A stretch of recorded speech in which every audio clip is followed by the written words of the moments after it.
Le bassin hydrographique Rhône-Méditerranée-Corse compte plus de 30 fleuves, des centaines de rivières et plusieurs milliers de kilomètres de cours d'eau.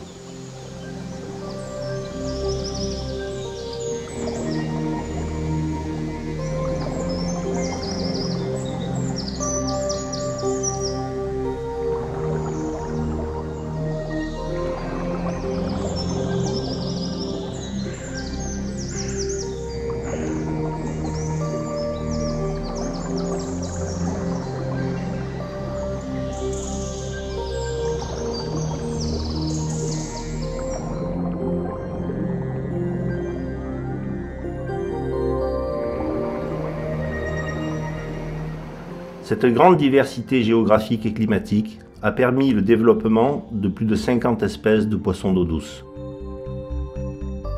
Dans ce creuset de biodiversité se trouvent entre autres les poissons migrateurs amphihalins.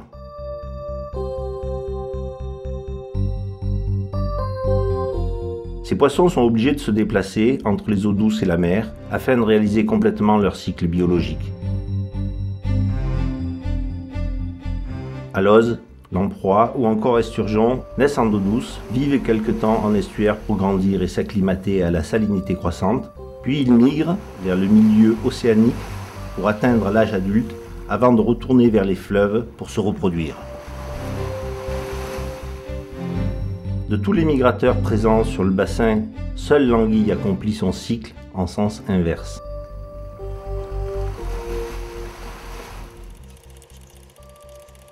Autrefois, les poissons migrateurs étaient très abondants sur le bassin méditerranéen. Moi j'ai vu les bonhommes là, les uns derrière les autres avec les banasses, les portés au camion.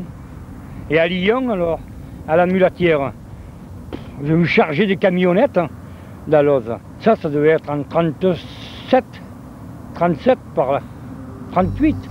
Les raisons de régression de ces espèces sont multiples. Modifications climatiques, destruction d'habitats, pollution, parasitisme ou encore surpêche. Par ailleurs, la construction successive sur les fleuves et les rivières de nombreux barrages ou seuils limita leur zone de migration.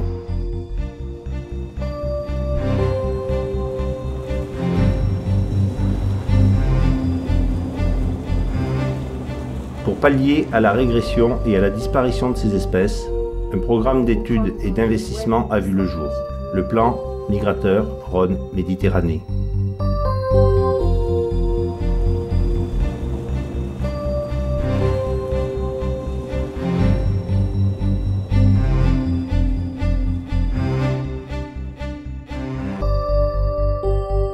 L'association Migrateur Rhône-Méditerranée a été créée en 1993 pour coordonner le plan Migrateur Rhône-Méditerranée. Ce plan est un programme de restauration des populations de poissons migrateurs à travers un ensemble d'études, de travaux, d'actions de coordination et de communication donc en faveur des populations de poissons migrateurs sur le bassin Rhône-Méditerranée-Corse.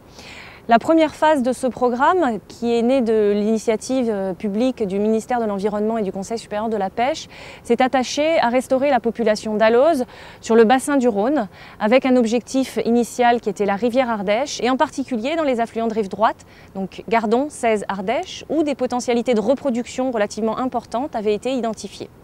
Pour la mise en œuvre de ces actions et la réussite de ce programme, un premier objectif était d'améliorer le franchissement donc des ouvrages présents sur le cours du Rhône jusqu'à la rivière Ardèche. Et en particulier, le franchissement du premier aménagement à l'aval, à une soixantaine de kilomètres de la mer, qui est l'aménagement de Val-à-Brègue, qui présente un dispositif assez classique d'aménagement hydraulique avec un barrage de retenue et une usine hydroélectrique sur laquelle est accolée une écluse qui, jusqu'à la mise en place du plan migrateur, constituait néanmoins une voie de passage des aloses, puisqu'on en retrouvait un petit peu dans les parties amont du bassin.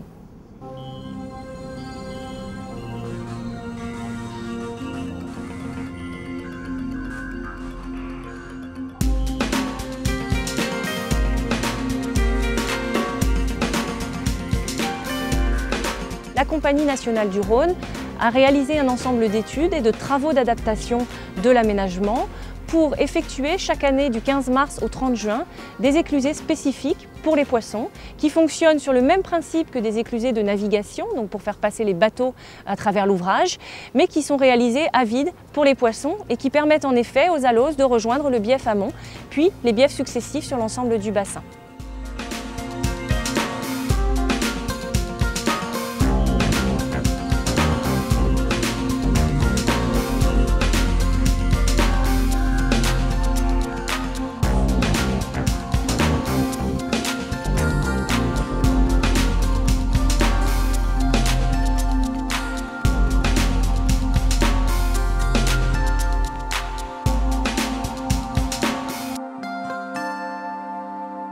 Même si quelques anguilles franchissent les écluses, le dispositif des éclusées spécifiques est malheureusement peu adapté à leurs déplacements nocturnes.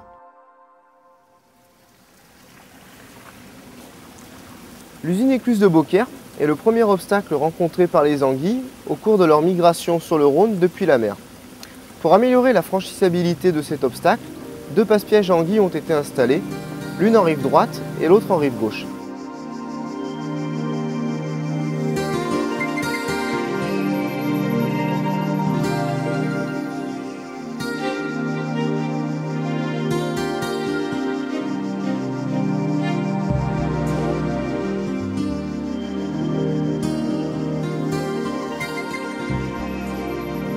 Les passe-pièges se composent de rampes et d'une station de capture. Les rampes ont été équipées de balais-brosses pour que l'anguille, à travers sa capacité de reptation, puisse les franchir et ensuite arriver dans la station de capture.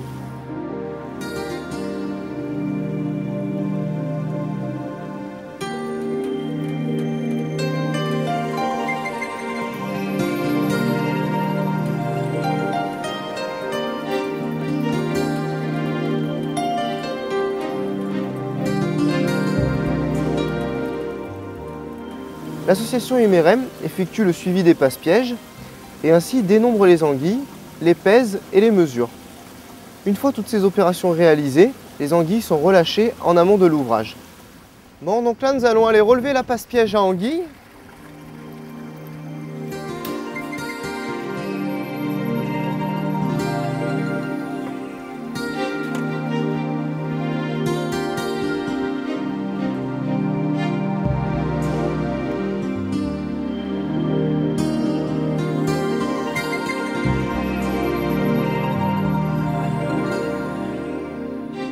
Les civelles rejoignent les côtes, puis colonisent les fleuves et les rivières et poursuivent leur croissance tout en progressant vers l'amont des cours d'eau. C'est lors de cette phase de colonisation continentale que les anguilles sont piégées pour évaluer leur abondance et le déterminisme de leur migration.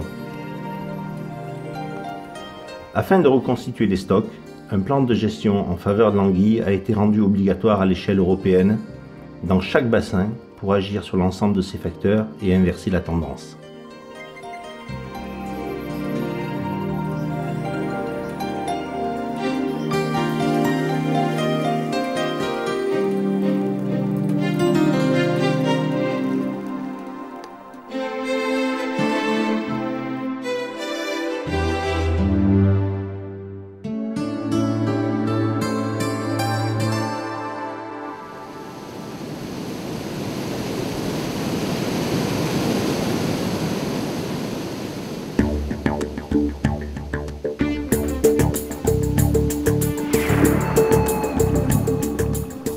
Les aménagements hydroélectriques ne sont pas les seuls obstacles pour les grands migrateurs.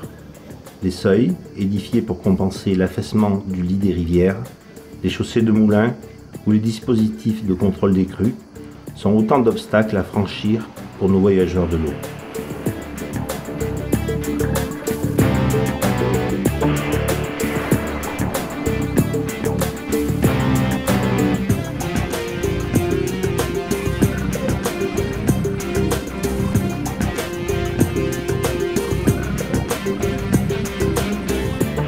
Pour permettre aux poissons migrateurs de les franchir, des passes à poissons sont construites.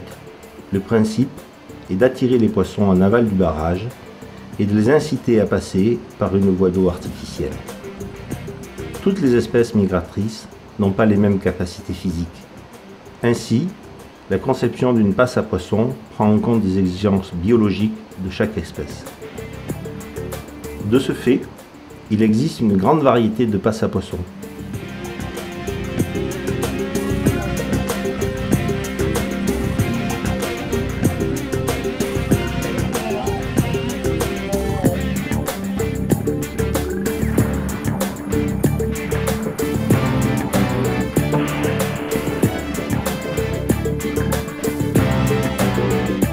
Les anguilles, elles, ont parfois la possibilité de ramper sur le seuil ou les berges.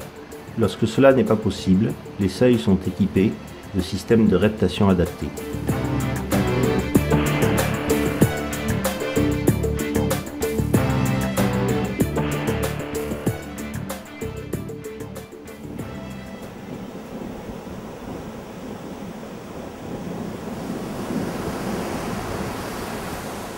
Pour effectuer sa migration sur la Durance, l'anguille doit franchir plusieurs obstacles, dont le barrage de Bonpas.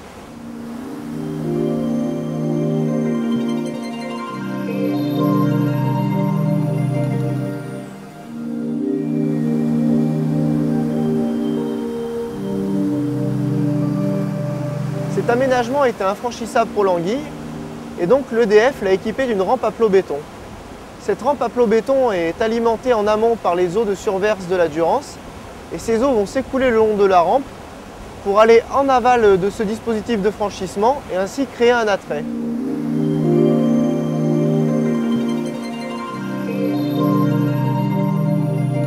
Les anguilles vont donc être attirées et à travers leur capacité de nage, elles vont pouvoir franchir le barrage de Bonpas à travers la rampe à flot béton.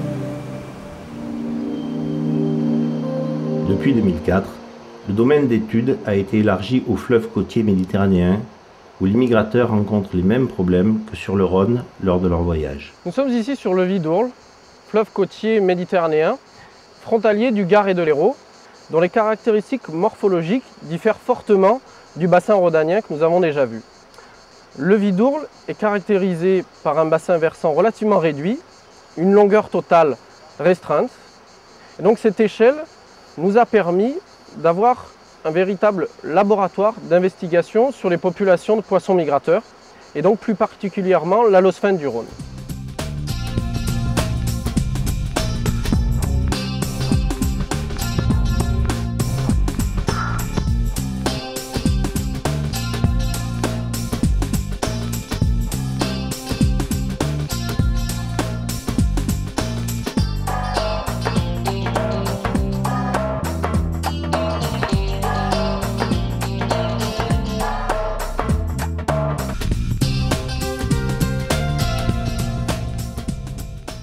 Donc nous avons mis en place un suivi permettant d'estimer l'efficacité de franchissement de ces dispositifs, mais aussi en même temps d'acquérir des données biométriques sur la population d'alosphènes présente sur ce cours d'eau. Nous travaillons aussi sur le succès reproducteur. On dispose des boîtes sur la frayère qui vont nous permettre de récolter les œufs produits par les aloses, et on va alors étudier précisément les taux de survie à chaque stade embryo-larvaire de ces aloses.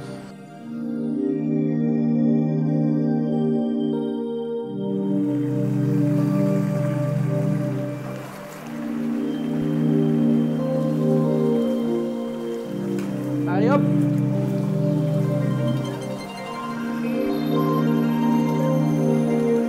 Feu. Ok. Allez, tu passes à gauche, tu lui tiens bien la tête. Tiens, remets-le-moi plus vertical. Voilà.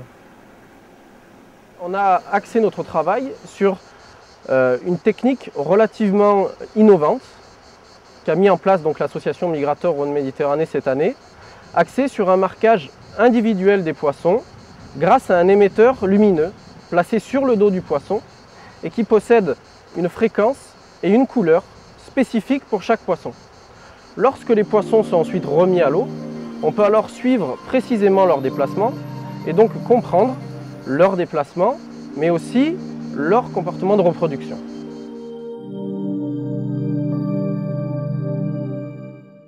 Dans le silence de la nuit, après avoir franchi les aménagements, les aloses se rassemblent.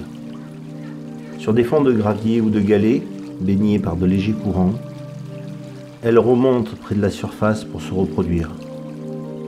Flanc contre flanc, elles tournent en rond, ce qui produit un bouillonnement accompagné d'un bruit appelé bulle en occitan. Chaque nuit, en période de reproduction, les bulles sont comptabilisées pour obtenir des indicateurs d'abondance et de colonisation. Ah, un bulle au fond à droite là-bas. Quelle heure est-il? Alors, 23h40. 23h40. Ouais. L'année dernière, vous avez eu des pics en soirée, vous avez fait vos plus beaux comptages. On a eu un pic à 134 bulles 134 bulles. lors de la 6e nuit. Bon ben, on peut espérer qu'on arrive à avoir des bons résultats comme ça cette année. Ce serait Oui. bien. On verra bien. Ah ben, d'ailleurs, un autre bulle au fond. Là. Ah. Hop. Quelle heure est-il? Ben, ouais, c'est 45. 45, ouais.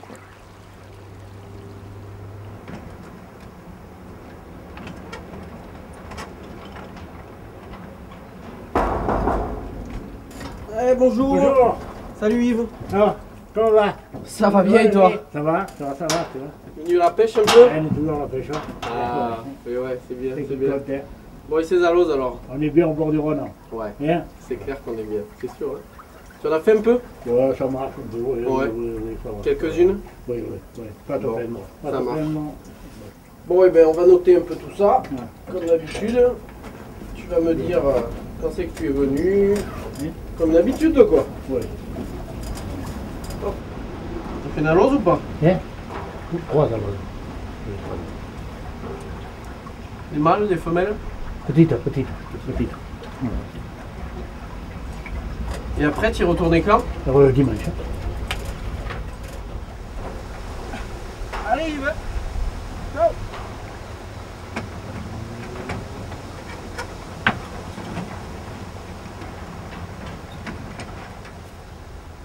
L'objectif d'un tel suivi est d'obtenir des indicateurs d'abondance des populations de grands migrateurs, et donc ici, plus spécifiquement, la lauze.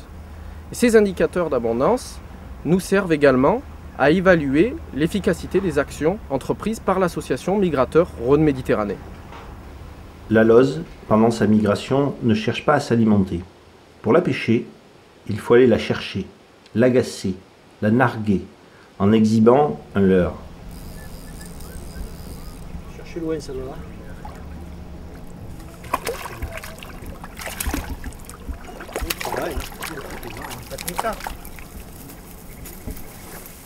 De nombreux pêcheurs pratiquent la pêche de la lauze sur le Rhône, mais aussi sur quelques fleuves côtiers. Alors, monsieur Dreyfus, la pêche a été bonne cette année? Oui, excellente. Combien Excellent. d'aloses? Et là, j'en suis à 180, quelque chose comme ça. Ah, 180. Donc, c'est une Oui. bonne année pour vous? Très très bonne.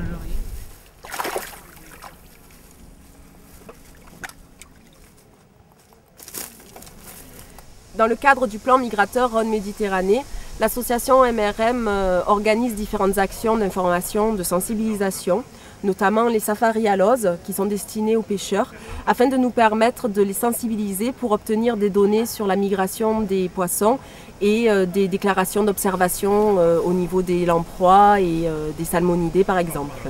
Nous participons également à des salons, des expositions pour informer et sensibiliser le grand public aux actions et aux études réalisées pour permettre la remontée des poissons migrateurs sur le Rhône, les affluents de rive droite et de rive gauche et l'ensemble des fleuves côtiers méditerranéens.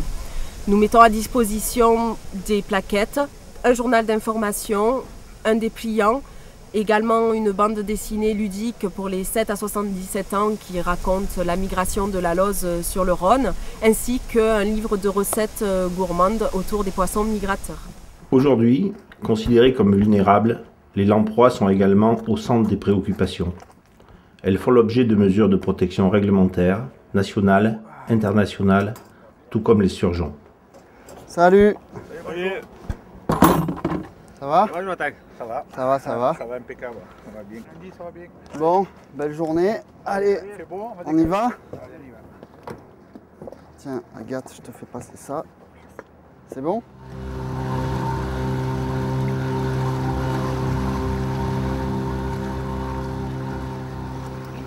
Combien? Combien de vida? Vida. 0.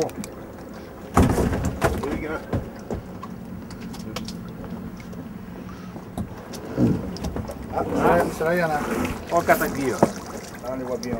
Pas de lamproie? Non, pas de lamproie, non. Que des anguilles. Oh, c'est la seule que je ne pas. Pas de lamproie. Ah ouais, la seule qui est là. Il y en a que combien là? 2. 2 anguilles?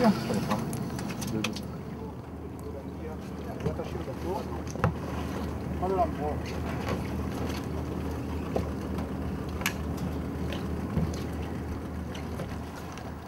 Si pour les aloses et les anguilles, nous avons actuellement suffisamment d'éléments de connaissance, pour les lamproies, c'est complètement différent, puisque à ce jour, très peu d'études ont été réalisées sur le bassin méditerranéen et sur le Rhône.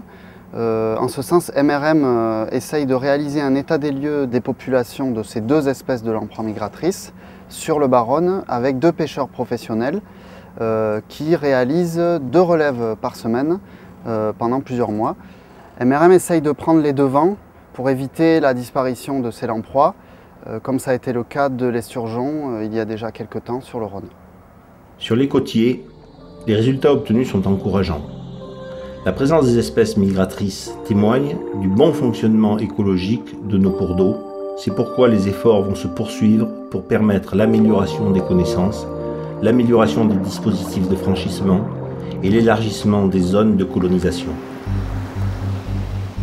Grâce aux actions du plan migrateur Rhône-Méditerranée, notamment la réalisation d'éclusées à poissons sur les 3 ouvrages aval du Rhône et la construction de passes à poissons sur les seuils des affluents, et grâce à l'investissement technique et financier de l'ensemble des partenaires, l'objectif initial du programme, l'alose jusqu'à l'Ardèche, est désormais atteint. En effet, les aloses migrent et se reproduisent régulièrement dans les eaux de l'Ardèche et sur le Rhône en aval, voire même plus haut, jusqu'à l'aménagement de Beauchastel et la confluence de la rivière Drôme. Ainsi, à l'aube de la définition des objectifs 2009-2013 du plan migrateur Rhône-Méditerranée, on peut raisonnablement afficher un objectif l'alose et l'anguille jusqu'à la rivière Drôme. Dans cette rivière où de nombreux habitats naturels sont particulièrement favorables à la vie de ces 2 espèces et de bien d'autres encore. Le programme de restauration des populations de poissons migrateurs se veut ambitieux mais réaliste pour transmettre aux générations futures notre riche patrimoine écologique et culturel.